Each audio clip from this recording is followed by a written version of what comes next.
last podcast episode or not, but I'm going to visit Bronagh. And she is the girl I got the fleeces off for the Cheviot 4-ply, which is coming out. Some of it's coming out in the next shop update. So we're going to visit her and ask her a few questions and see some of her sheep. So I'm excited about that. I'm a little bit early. I left early just in case I would get lost or something. It's just started to mizzle here. Wee drips of rain, so hope it doesn't come on too heavy, as we want to go out and see some sheep and take a few photos and that sort of thing. It's a pretty grey day and a wee bit windy, a wee bit blustery, so it is. And yeah, so I hope you enjoy this. I forgot to film anything earlier because I just left the house kind of quickly, so yeah, hope you find this interesting. That's it? You're going for takeover, aren't you? Yeah, that's Yes. it. Now, do your teaser again. Now you'll see through this one. I signed like one letter. Yeah.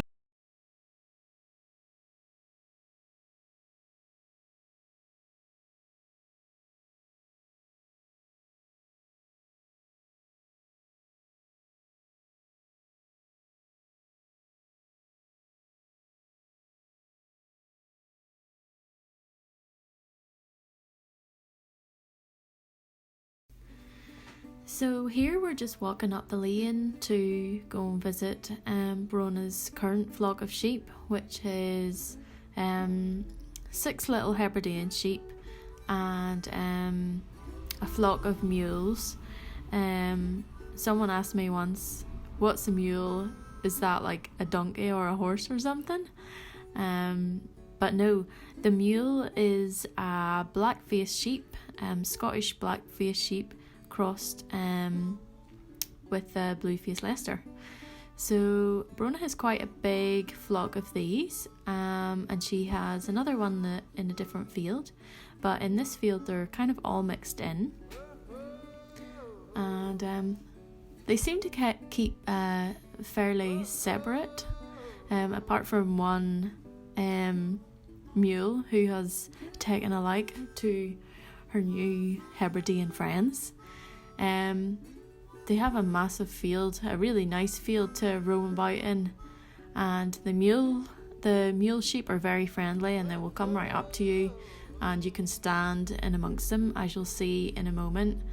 But yeah, they're very interesting little sheep, all of them, and you'll hear more about them in the interview with Bronagh. By the way, I'm really sorry about the quality of the video. I know it's rubbish and it's really shaky and stuff. I am just using my phone. I don't have a special camera or anything yet, but I will be getting some new equipment soon, and you can be rest assured the quality will be much better. So I hope this doesn't put you off too much. When I'm interviewing Bronagh, it's a little bit dark, but the content is really interesting, so I hope you can stick around to listen to it. So here you can see the 6 Hebrideans coming up with their random mule friend, which is kind of hilarious, but kind of cute at the same time that they've taken a liking to this one. So yeah, so you can see them here walking up towards us at the top of the field.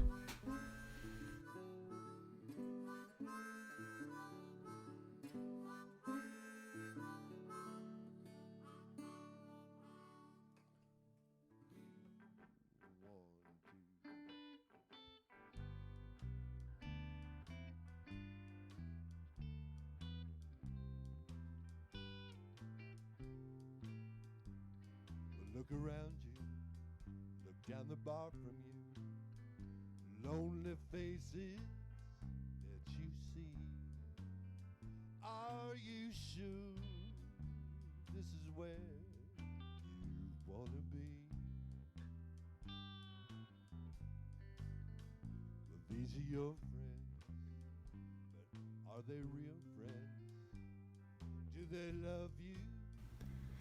So Bronagh was saying about how the Hebrideans react completely differently when she uses her dog Flint on them, and that's really the reason that she got them, was so that she could train her sheepdog,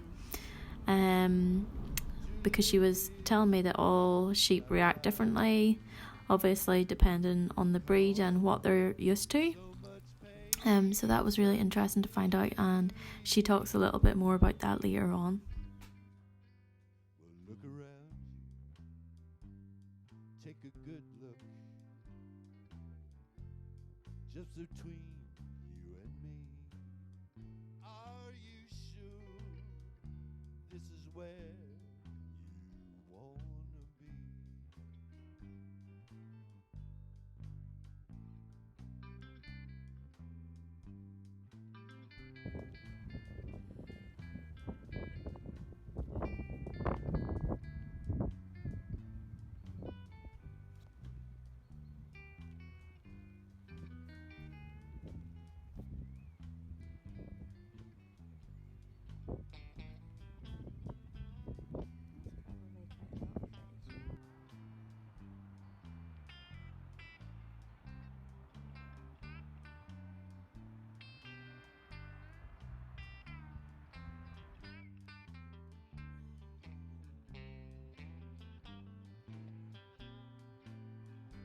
Don't let my tears So at this point you actually don't know what happened because it wasn't recorded, but Bronagh used her whistle, which she uses for the dog, and the sheep all come running because they recognise it, I suppose. So it seems that they take to being trained as well, apparently. take a good look at the old time used to be. Are you sure this is where? This is Flint, Bronagh's sheepdog that she's training up. I think he's maybe about a year old, and I think he's almost fully trained, but they're still trying to iron out a few things. She was telling me it's really interesting how they train him, because he's a sheepdog. He naturally wants to gather up the sheep to her, so she doesn't need to use treats, because that is his treat, getting to gather up the sheep, and he absolutely loves it. He's a very biddable wee dog, and he's not like Rufus in the slightest. Rufus just does whatever he feels like, whereas Flint is really, he wants to please her. Obviously with border collies that's what you get, so yeah, it's really interesting to see how he gathers them up. Hey, I'm from nowhere, that you carried on.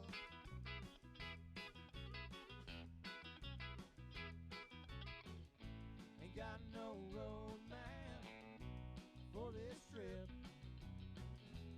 Ain't no way I'm going home again. 'Cause I'd rather be here, my friends. Yeah, the breeze through the trees that rocks you to sleep. Breeze through the trees that rocks you to sleep. The bow never breaks and the baby. So I'm here today with Bronagh, and she looks after the Cheviot sheep, which aren't here anymore actually, but maybe you can tell us about that. But first tell us a bit about yourself and about your sheepy background and stuff. I'm 28 years of age, and I currently work for the Woodland Trust, which is a woodland conservation charity in the UK. That's how we met, by the way. We have a mutual friend Yes, who works there as well, yes, so that's how we met. yeah. And I grew up on a small sheep farm. My dad was a welder, he's now retired, and he was a part-time farmer as well alongside that, so we've always had sheep about the place. And whenever we were younger he used to lamb, which was a lot of work, as well as his full-time work as a welder. So he'd be going around farms doing that at the same time as doing the welding then? Yeah, so he'd be up at 3-4 in the morning and Oh then dear. do a bit of lambing, and then he'd go to work. He'd have to leave here about 6:30 to be in Belfast for 8 to Brutal. be a welder, and he's back down home for 5, and then he'd lamb all evening then. So he stopped doing that because it was a lot of work, and so then we just buy lambs in, and so they're born in the spring. Obviously, we buy them in September, and then we keep them for a year and sell them the following, usually August. And by that stage, they're ready to be mothers. That year, they're ready to go to the tip in the autumn. So we sell them on to people who are going to breed from them. So they kind of come here for their teenage year. And eat a lot of food. And then go on to do whatever they're going to do after that. Yeah. Oh, that's interesting. So you've always took to do with sheep and keeping sheep and sheepdogs and all that? Yeah, so I was, especially when I was younger, always was out helping Daddy with the sheep and the sheepdog. So Daddy does sheepdog trialing as well. I used to do it when I still lived at home when I was at school. I wasn't very good at it, but it was good fun. And got you out every Saturday to a new part of Ireland, and you'd get to go to trials over in Scotland and England as well. So that was really good fun. And then obviously I went and lived in various places for about 8 years for uni, and then various jobs. So I'm back here about a year and a half. So sort of back living at home, so help Dad when I can when I'm not working, and I'm trying to train my own dog now. Harder than it seemed than I always thought it was. What Dad always made it look very easy. Yeah.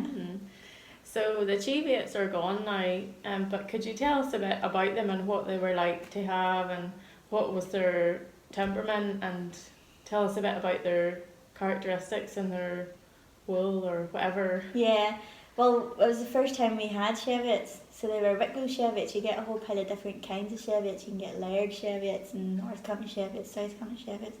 Ours are Wicklow Cheviots, so they're from the Wicklow mountain area in the south of Ireland, and they're a big, strong sheep. They're quite agile as well, and they're quite good. Sort of, obviously they're bred to do well in the mountainous areas of Wicklow. So yeah, it was our first year. It was a bit of an experiment with them, and they were nice sheep, lovely looking sheep, but they were a bit mad. So they quite happy to jump fences. And as soon as you appeared with a dog, they were away, and they'd jump a fence to get into the next field to get away from you. So they weren't the easiest to manage. And whenever you're handling them for dosing them or injecting them, clipping them, all those sorts of things, they were a bit of a handful compared to our mules, who aren't as big. They're not as big as sheep, and they're a bit more docile, and they're easier worked with than the Cheviots. But we enjoyed having them for the year. We sold them on in September past there, and we decided to go back to the mules, which is the type we would usually always have had.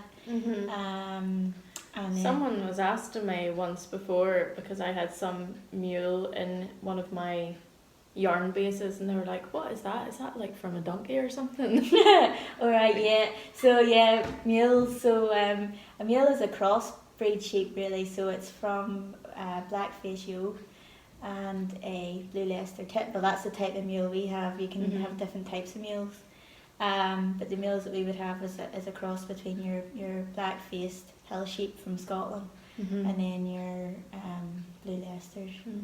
And the black-faced ones are the ones you see like everywhere around here, basically. Literally everywhere. Everywhere seems to have them. Yeah. And there's not that many places you can get the yarn, because it's would be known to be quite coarse and stuff. But I have managed to get my hands on some lamb's wool, so we're going to try that and see what it's like. Anyway, enough about me. So could you just talk us through what would happen in a typical year for a sheep? Like what's their this sounds like a sort of rare question, but what's like a sheep's life like? Yeah. Well, like I know they eat a lot of grass and stuff. From lamb, or just the year, like their year here, for example. Yeah. Well, obviously lambs are born in spring, and they grow pretty quick. And Isn't sometimes lambs, depending on the breed, they come at different... yeah, or they come... they come more than... Yeah, well, so Once a there's year? lamb, depends what they're being bred for. If they're store lambs being bred for meat and fattening up, they'll often be born in the winter time. Mhm. January, February, often you get like Texel type sheep will be born then. Mhm. So what we would call store lambs, and they'll be getting fattened up to be Mhm. sent on for meat. So they're often bred in those at that time of the year. So yeah, it's not just always in spring. Mhm. But for us, for people who would farm more of the hill type breed sheep, they tend to be born in spring, obviously, Mhm. when you hope the better weather comes, but often snow comes in spring instead. Yeah. But usually that we, breeding spring, and then by August, September time, they're off their mothers, so they're separated from their mothers, and they're ready to be either kept if you're keeping them to breed from them, or sold on to be bred and used by others, or for whatever purpose the people who buy them. So you'd sell lambs in September time. So that's whenever we get them. Mhm. So they're still technically lambs. Mhm. Um, How long and would a lamb be a lamb for? It's a good question. Like, we sort of get them. That's probably just at the cusp, and then within a few months, maybe when they're getting on to a year, they're a hogget. A hogget, right? Okay. So I have to try and remember all Yeah. these. so hogget's kind of, I guess you could equivalent of a teenager. Yeah. Sort of an in-between period. Mhm. So you usually don't breed of hoggets. You wait until they're 2 year old, and then they're kind of better to breed from them whenever they're a bit older and a bit more mature at 2. Mhm. So that's whenever they'd be bred. But so we, as I say, get them in the autumn time, and they overwinter, and feed them meal and silage and whatever whenever the weather's bad.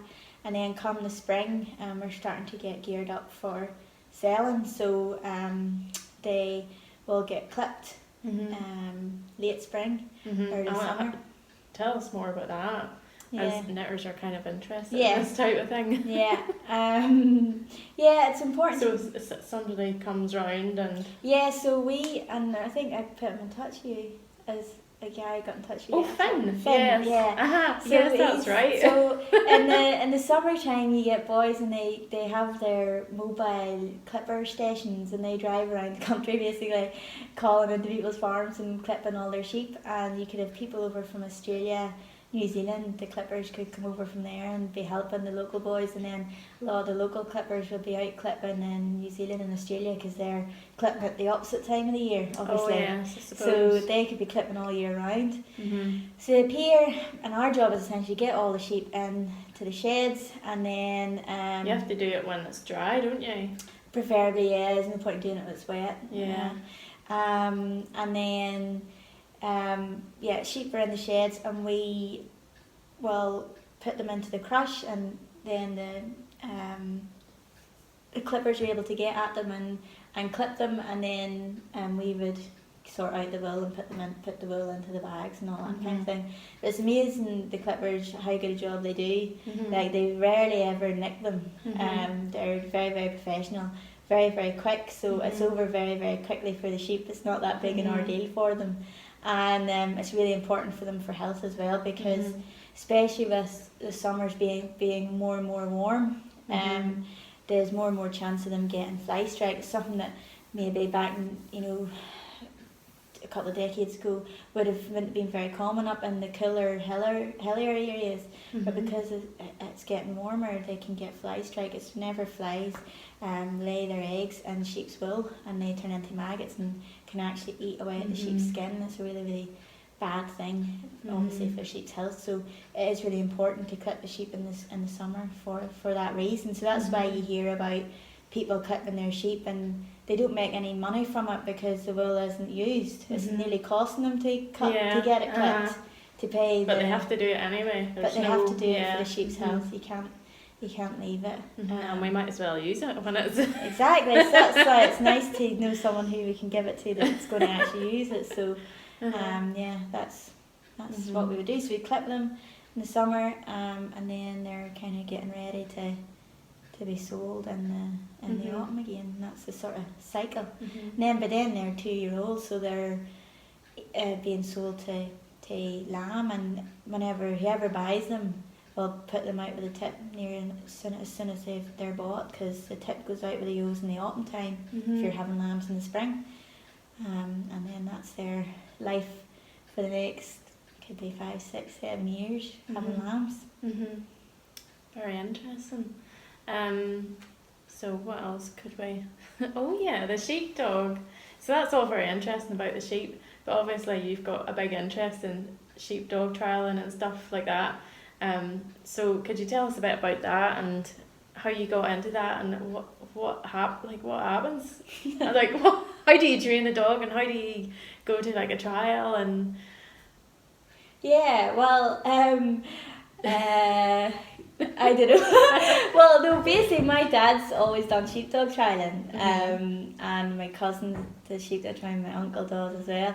So I grew up going to sheepdog trials with my dad, and I went for years and years and never ran any dogs myself. My dad was very good, and he won lots of different trials and things. And then I got a bitch called Jess when I was about 14 or 15, maybe. I was still at school, and Dad trained her for me, and then I took her out to trials along with my twin sister Michaela. She did it as well, but then she didn't keep at it as long as I did. But so I took her out, and well, we did all right. Like, we weren't particularly good, but we had a good time. So that's what it's all about. She's now 14, so she's very old now. But then I left and went to uni and did various jobs and all. So I'm back now, so I'm training a young dog to hopefully try and get back into the trialling. But my dad still trials away, and my cousin Michael as well. And basically we trial border collie sheepdogs, so they're originated in the borders of England and Scotland, and they're sort of the sheepdog that is used in the British Isles and across Europe and America now.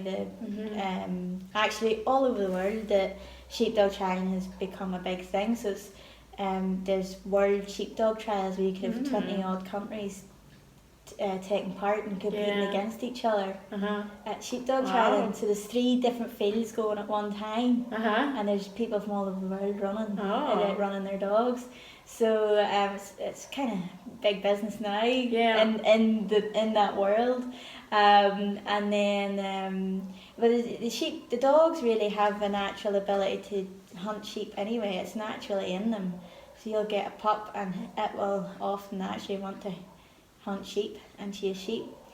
So really all you're doing is harnessing what they want to do naturally and getting them to do it in a way that is beneficial to you. So because your wee dog Flint, we seen out there in the field, he just wanted to like gather the sheep up to you. It seemed like it was. So that's naturally in him. He's at a very early stage of his training. He's still sort of doing these silly things and stuff like that, but that's all natural and part of him. He's only young, he's only just over a year, and he's only really starting. So but he started, as soon as he started, he wanted to gather the sheep to you, and that's a natural thing. So that's great. So what you're really doing is just teaching the dog how to do that on your terms and on your commands, and then that way it's really a partnership between you and the dog to reach the end goal of what it is you need to achieve, whether it is gathering sheep in from a hill or putting them in the shed for clipping or whatever. So basically a trial is it's a course, and the dog has to run out, take the sheep to you, drive the sheep away from you, get them through hurdles, pen them, shed them. But it's all things that dogs need to be able to do anyway in their working life. So it's a good, trialing is a nice way of kind of putting what you do every day with your dogs anyway, but using it in a kind of competitive social atmosphere, and it gets people out and about rather than just being at home on their farm. So I think that was the initial reason trialing became a sport. And you recently got some Hebridean sheep for helping to train the Flint, was it? Or just general, because we've quite a few dogs out there, as you saw. So So tell us about that and about the Hebridean sheep and how the dog gets on with the sheep and how they're different to other sheep that you would Yeah.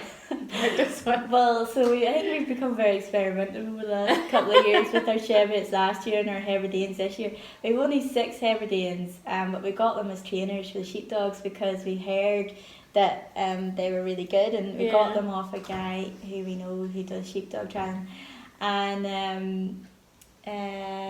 they're really cute wee sheep, as you saw. They're quite fine boned wee sheep. They're just black, and ours just have 2 horns.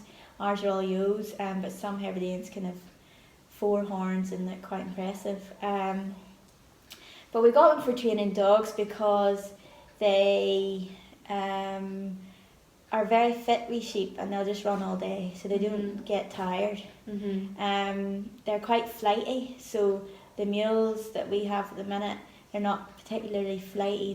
They react to a dog in one way, whereas whenever you're using Hebrideans, as soon as they see a dog, they're away. So it's training your dog to kind of take a different technique when he's going to be working with those types of sheep. So if I go to a sheepdog trial now and they have really flighty sheep, he's going to be like, oh, He's got to be ready for it. yeah, he's like, okay, these are going to react a wee bit differently. So it's good to trial, or it's good to train on different kinds of sheep. So that's really the reason we bought them, was because they're really good for training dogs on. As a breed, I don't know that much about them, but obviously they originated from Scotland, and they're a hardy sheep, used to like really rough ground and high ground as well. And you were talking to me about their coats, their dual coats. Yeah, which I thought was maybe of interest to you. So they've a dual coat, which, so their initial layer is a kind of a very fine insulating layer, and then the layer above that is the coarser wool, which is sort of the water repellent type wool. So that's why they're such a hardy wee breed and can survive in really harsh places, is because of that type of wool that they have. Not all sheep, the mules for example, wouldn't necessarily have that kind of wool. I know that they have been used for, they're good to be used for conservation purposes. Yeah, tell us a bit about that. That's interesting as well, because that ties in with your other job. Yeah, well, so from what I hear, they're good for conservation purposes, for grazing down land where maybe you're wanting to encourage some wildflowers and that kind of thing. They quite like to graze on the coarser grasses and things like that there, which would maybe kind of shout out the wildflowers or outcompete them. They like to browse as well, so they'll not just eat grass, they like to eat a lot of rough stuff, and that's really good for scrub clearance and things, if you're wanting to do a bit of scrub clearance. So yeah, I believe that's why they're often used for that kind of land management there. And they're, as I say, you can put them anywhere because they're such a hardy wee breed, and they like that kind of landscape where they have to pick through things, I think. Yeah, and you were saying earlier that they eat invasive species as well. Well, it's that kind of thing of they're that's why they're good for scrub control and that kind of thing, because they're happy to have a wee nibble at things that aren't just grass, and that's kind of can help depending what it is you're wanting to help flourish in a certain area. So that's really interesting. So could you tell us a bit about your job then? What you do with that?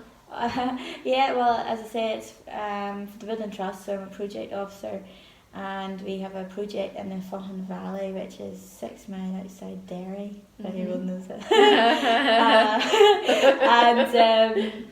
And this is just one project that we're focused on, but obviously we have other projects all over the UK, and it's just one of our many projects in Northern Ireland as well. But basically we're all about trees and woods and kind of trying to create more woodland, because Northern Ireland's the least wooded country in Europe, apart from Iceland. Really? Yeah, we're only 8% woodland coverage, which isn't good news. So we're trying to create more woodlands, but also trying to protect our ancient woodlands, which have ridiculously few left. So we've, of the 8% of woodland coverage that we have, 0.04% of that is ancient woodland. That's obviously incredibly precious, and we need to protect it. So our aim is to protect it and restore that, and also to buffer it by creating new woodland around it, and eventually all those wee things that make ancient woodlands so important for biodiversity will start to spread out into the newer woodlands as well. So where did all the woodland go? All the ancient woodland, where did it go? It's all chopped down, wasn't it? Who chopped it? Well, it's been chopped down over centuries. To build or to... Yeah, I mean, you think of all the shipbuilding that went on in Belfast and all. Ships were built of mostly of oak. Right. Kind of thing. So, yeah, all land clearance for grazing, all that kind of thing, the usual. The reason why any woods are cleared anywhere, really. Yeah. And how ancient is the ancient woodland here? Like, how old is So it? ancient woodland is woodland that you can date back on maps that there's been woodland there since the 1600s. Oh, right, okay. So obviously if you cut down ancient woodland, it's gone, like, because Yeah. it's not going to, it's going to take a long... 400 years to be ancient again. Well, kind of, yeah. So, but presumably that ancient woodland might have been there before the mapping took place as yeah, well. exactly. So it's potentially much older than 1600. But you That's why you can't really recreate ancient woodlands. Yeah, so because the maps that you would be able to use to map that kind of thing is the 1600s, then that's kind of the dates. So there's wee fragments of that down outside Derry, and the role that we're doing down there is to look after that and to plant more woodland along the River Faughan, and then also create an area for people to go for recreation activities and to connect with woodland and nature and wildlife. So my role is to work with volunteers to get out and get local people active and interested in looking after their woodland, and also work with schools and community groups to get them out and enjoying nature and woodland and really create a resilient landscape that they're going to enjoy for future generations. So that's what it's all about at the minute. So when did sheep come to Ireland? That's a really good question. And some people say, my husband's one of these people who's read some book about something, and he says that sheep, I suppose they can overgraze things and damage woodland. Yeah. So like, what's your opinion on that, or like what? Do you know anything about that? Or? I don't know when sheep first came to Ireland. Sorry, that's kind of it. That was a good question, but I don't know the answer. I wonder where they came from, or like, were they always here, or I'm sure they weren't always here, but I think sheep and goats and that type of animal originated down in like Mesopotamia, that kind of area. I think yeah, so they migrated their way up this way, but people would have brought them with them. of course, yeah, that makes I sense. mean, I don't. Yeah. I'm guessing. That's a Yeah. guess. I'm imagining that's what's happened. Yeah. But that's why you get different breeds of sheep have come from different parts. So the Romans had a particular breed that they favoured, and then the Vikings had a particular breed that they favoured, and they brought some of them over. So that's really interesting. So some of the breeds can be, the various types of breeds of sheep can be linked back to them. Ah, that's so interesting. With regards to overgrazing, yeah, it's like anything. You can overgraze. That's the other thing why Hebrideans are quite good in kind of very precious land, where they're so light that they don't disturb the land too much. Do you know what I mean? So if you've got a big heavy textile, they're gonna jump, yeah, trot all around the place. Hello. Hi. We're doing an interview. Sorry. It's okay. It's far from it. I think we're nearly finished.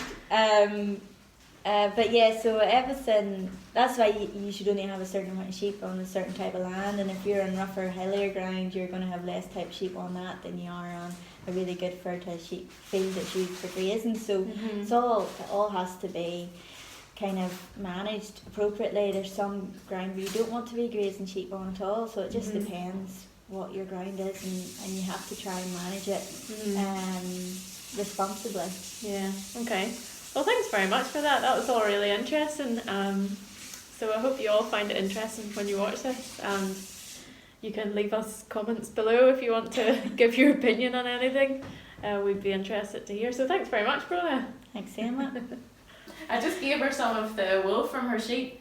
What do you think of it? Yeah, I'm really impressed. I mean, I don't know anything about this part of the life cycle of wool, Yeah. but I'm really impressed. It feels quite soft. Is it like what you thought it would be like? Or Yeah. what did you think it would be like? Yeah, like this is Yeah. kind of what I thought it'd be like. Like, looks like, what do you call these single bits? Just strands. Strands of yarn. But strands of yarn. It's just that it looks really, really nice. Yeah. I'm really impressed with the colour. Yeah, it's very creamy, It's really isn't it? creamy and really lovely, and I like that it still I mean, it's very perfectly. faintly still smells like sheep, which is Yeah. nice. Yeah, I think it's lovely. So you'll get a jumper out of that then? Yes, so I just Yeah. need to find someone to knit it because I Yeah. can't knit. You need a nice pattern as well. A nice pattern, Yeah. yeah. So yeah, thanks very much. I'm really impressed with it. No worries. Hi. Well, I hope you enjoyed that chat with Bronagh. It was very interesting to me anyway to hear all about the background of what goes into making wool and what sheep brothels like. So that'll hopefully give you a wee insight into the Cheviot, which will be in the next shop update. Some of it I won't have time to dye all. I'll maybe dye about a quarter of it for the next update and then do a bigger update the month after perhaps. So I just have a few skeins I'll show you, and I want to show you my WIPs, and I don't have any finished objects, so I'll just show you a few colours that I've dyed on Cheviot. This is the undyed. This is Jasmine. It's a very popular colourway because it's quite neutral and it goes with lots of other colours. But it's like a very, it's like a white. It's like a very pale purple almost. I also have dyed this purple colour, and look how nicely these three go together. That is a shawl waiting to happen there. And also the indigo dyed blue skein. So I'm going to have a few blue skeins in this update and maybe more in the one after, but these three go really nicely as well. Or these three. Or these three. Whatever you feel like. So yeah, I just wanted to show you these. Some of them will be oaks and some of them will be, I'll give them names, but yeah, this one is Jasmine and this one is undyed, and these two haven't exactly got names yet. This one looks quite like the wildflower colourway, which I make quite a lot, but it's actually made in a different way, so I don't know if it should be called the same thing or not. I've dyed up a bit of the natural soft DK in this nice mustardy colour, which I am quite a fan of. You might have noticed I usually have some in every update. And I think this would be so good for a nice sweater. I don't know which one I would make with this. There's so many DK sweaters that you could knit with this base. I would say it's quite a soft base as well. It's nice. Still feels woolly, but yeah. And some of you might have noticed that I have been knitting on a nurtured sweater, and it is an iron weight pattern, and I am currently knitting it out of my Shetland iron weight in the colourway Winter's Eve. So this is kind of a close up of it. It's a neutral with like wee pops of colour, and this is what it looks like knitted up. So I've got one sleeve done. Like, it's very subtle. It's to go with an orange rust coloured skirt. I think it'll go really well. So, oh yeah, and it's by Andrea Myrie, of course, but I'm sure you know that. So one sleeve done, one sleeve started, and it obviously it grows really quickly because it's iron weight and the needles are like 5mm, so it's very satisfying. And you can get a lot done in an evening, a few inches actually. So yeah, I really like this stitch pattern. It's really addictive. It's so addictive. I just noticed I've got a bit of indigo on my forehead. So yeah, I would really recommend it. I haven't finished it yet, obviously, but I know I'm enjoying it so far. So yeah, someone asked will there be other colours dyed on this base for this sweater, because I've got loads of this colour dyed in case you wanted to knit with me. So yeah, I'm going to do a few more colours as well. I'll just list them as normal and you can decide how many skeins you need yourself. But I'll write in the description, perfect for nurtured sweater. And this is it in the cake. So yeah. The next thing I have on the needles is my tailor's rib hat. So I actually think it might be a bit big for my head. I should have gone down in a needle size, but I thought it would be okay, and now I've started it, I'm not sure. Well, obviously I can't try it off because the needles are too small, it won't go over my head. It's in this is an iron weight pattern as well. It hasn't been released yet. It will be released on the same day as my shop update, and I will have kits for it. It's designed in my yarn, and it's a BFL Massim iron weight, and this colourway is Peony. The original was designed in Wildflower, which is like a purple one. So yeah, I'll finish this, but I think it's going to be too big. Possibly, because it's ribbon, it'll stretch out. But I'll finish it anyway, and if it's too big, I'll just rip it out and knit it again, because it's really nice. I think it could be it's a really interesting pattern because it's knit from the top down.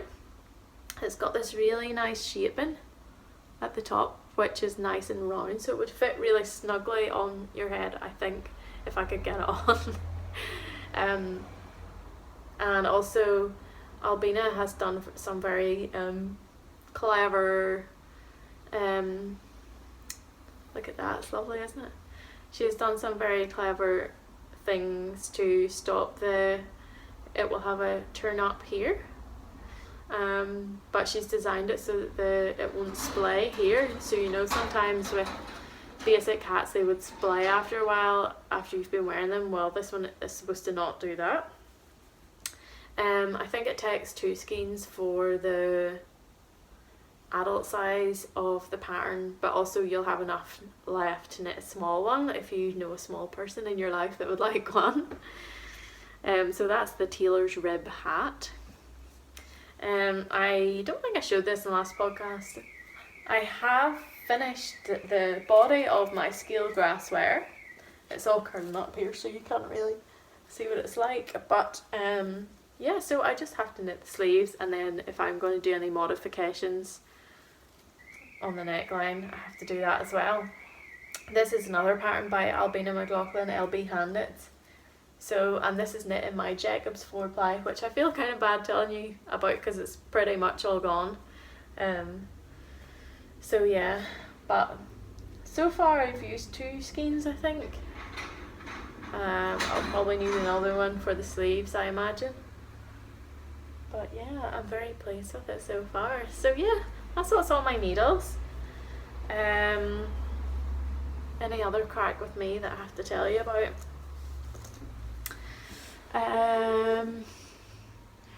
Well, I'm working towards the shop update, which is on the 14th, on Valentine's Day actually, at 8 o'clock. So I'll have some indigo dyed things then, and some different other things too, like I've mentioned tailor's rib. I'm going to put up a couple of pre-orders. I'm going to put up one for the Lina magazine socks, designed by Verena Coors, in my natural sock. It's a really nice pattern. I will insert a photo here. The colourway on that is burnt terracotta. So yeah, I'll pop a pre-order for that, and also I'll put up a pre-order for, I can't even remember the name, that's terrible. It's a sweater that will be in POMPOM magazine in the next issue.